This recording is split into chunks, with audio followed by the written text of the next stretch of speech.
Saddam Hussein 28 April 1937 کو عراق کے شہر تکریت میں پیدا ہوئے اور ان کے والدین کا انتقال بہت جلد ہو گیا تھا۔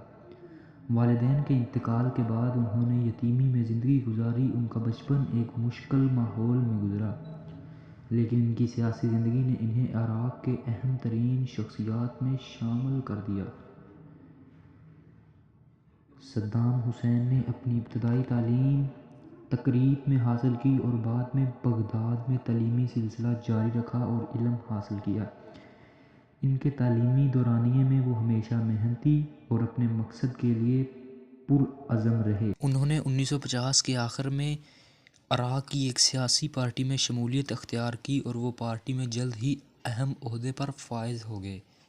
ان کے دل میں وطن سے محبت کا جذبہ کوٹ کوٹ کر بھرا ہوا تھا اور وہ ایک سچے محب وطن تھے۔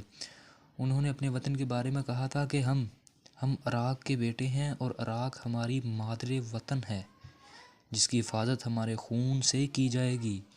عراق کی خود مختاری اور آزادی کے لیے ہر قسم کی قربانی دینا ہمارے لیے فخر کی بات ہے۔ 1979 میں یعنی 1979 میں صدام حسین عراق کے صدر بنے اور اپنے دور حکومت میں مختلف ترقیاتی منصوبے شروع کیے۔ ان کے دور میں عراق میں صنعتوں کی ترقی ہوئی، خاص طور پر تیل کی صنعت نے ملک کی معیشت کو مستحکم کیا۔ 1980 میں ایران کے ساتھ جنگ شروع ہوئی۔ اس جنگ کا مقصد عراقی سرحدوں کی حفاظت اور اس کے قومی مفادات کا دفاع تھا۔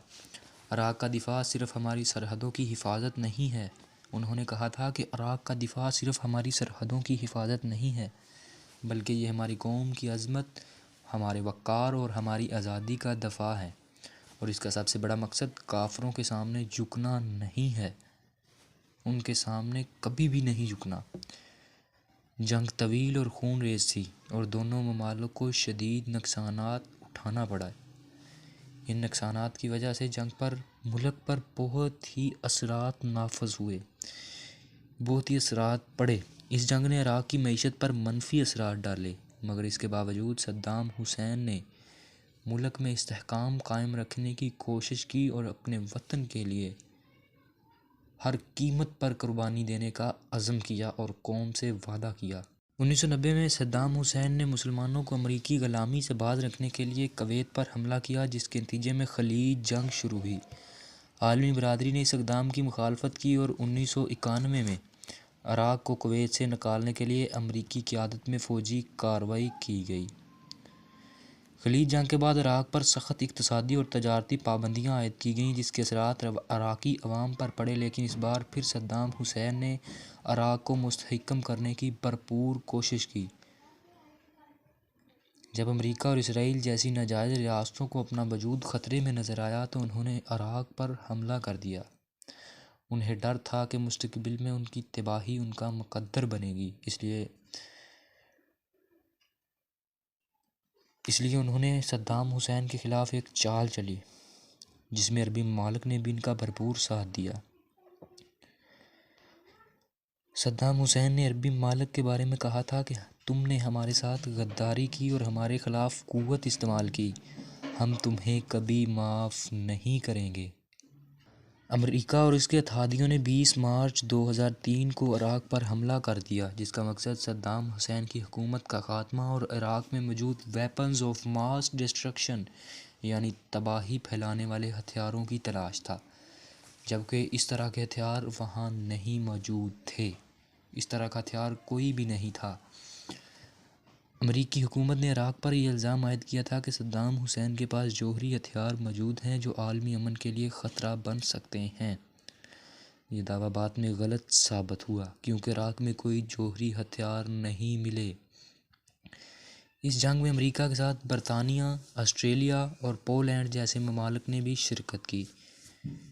اس حملے کو عراق کی آزادی کے لیے جنگ کا نام دیا گیا اور اس کا نام تھا operation of Iraq freedom. 9 April 2003 کو بغداد پر حملہ کرنے کے بعد صدام حسین کی حکومت کا خاتمہ ہو گیا، لیکن صدام حسین روپوش ہو گئے اور کہیں بھی ان کا پتہ نہ چلا کہ وہ کہاں چلے گئے۔ صدام حسین کو 13 دسمبر 2003 کو امریکہ کی قیادت میں فوجی کارروائی کے دوران عراق کے شہر تقریب کے قریب ایک خچک سے گرفتار کیا گیا۔ وہ کئی مہینوں تک امریکی فوج کے تعاقب سے بچتے رہے اور ایک غار میں چھپے ہوئے تھے، لیکن امریکی فوج نے عربی ممالک کے ساتھ مل کر انہیں گرفتار کر لیا۔ یعنی جس طرح ٹیپو سلطان کے ساتھ میر جعفر نے غداری کی، اسی طرح اپنے ہی بھائی کے ساتھ مسلمانوں کے ممالک نے گرفتاری کی اور میر جعفر کا کردار نبھایا اور انہیں امریکی فوج کے ساتھ مل کر گرفتار کر لیا۔ گرفتار ہونے کے بعد صدام حسین کو بغداد کے قریب امریکی فوج کے زیر انتظام جیل میں قید کیا گیا۔ صدام حسین کے خلاف عراق کی عدالت میں مقدمہ چلایا گیا۔ ان پر الزام تھا کہ انہوں نے 1982 میں دوجیل کے قصبے میں 148 شیعہ مسلمانوں کے قتل کی کارروائی میں ملوث تھے، جبکہ یہ تمام الزامات مکمل طور پر بے بنیاد اور جھوٹے تھے۔ عدالت نے صدام حسین کو جرم ثابت ہونے پر سزا سنائی اور 5 نومبر 2006 کو انہیں قتل کی سزا سنائی گئی اور ان کو 30 دسمبر 2006 کو پھانسی دے دی گئی۔ ان کو بغداد کے قریب ایک جیل میں پھانسی دی گئی۔ اس وقت عراقی حکام نے اس فیصلے کو نافذ کیا تھا۔ صدام حسین کی پھانسی کے بعد اس کی ویڈیو انٹرنیٹ پر لیک ہوئی، جس میں ان کے پھانسی دینے کا عمل دکھایا گیا۔ ویڈیو میں کچھ آوازیں اور تبصرے سنے جا سکتے تھے، جس پر عالمی سطح پر مختلف رد عمل آئے۔ کچھ لوگوں نے صدام حسین کی پھانسی کو انصاف کے طور پر دیکھا، جبکہ دوسروں نے اسے انتظامی کارروائی اور غیر اخلاقی قرار دیا، جبکہ یہ غیر اخلاقی ہی تھا۔ اس پھانسی کے بعد عراق میں مزید سیاسی عدم استحکام پیدا ہوا اور مختلف فرقوں کے درمیان کشیدگی میں اضافہ ہوا۔ صدر صدام حسین نے عربی ممالک کے بارے میں کہا تھا کہ تم نے ہمارے ساتھ غداری کی، کافروں کا ساتھ دیا اور ہمیں مارنے کے لیے طاقت کا پورا استعمال کیا۔ ہم تمہیں کبھی بھی معاف نہیں کریں گے۔ ان کے یہی الفاظ تھے جن کی بدولت اور ان کے اثر کی بنا پر آج عربی ممالک ہی نہیں، وہ تمام مسلم ممالک جنہوں نے عیسائیوں کا ساتھ دیا، یعنی امریکہ اور اس کے حمایتیوں کا ساتھ دیا،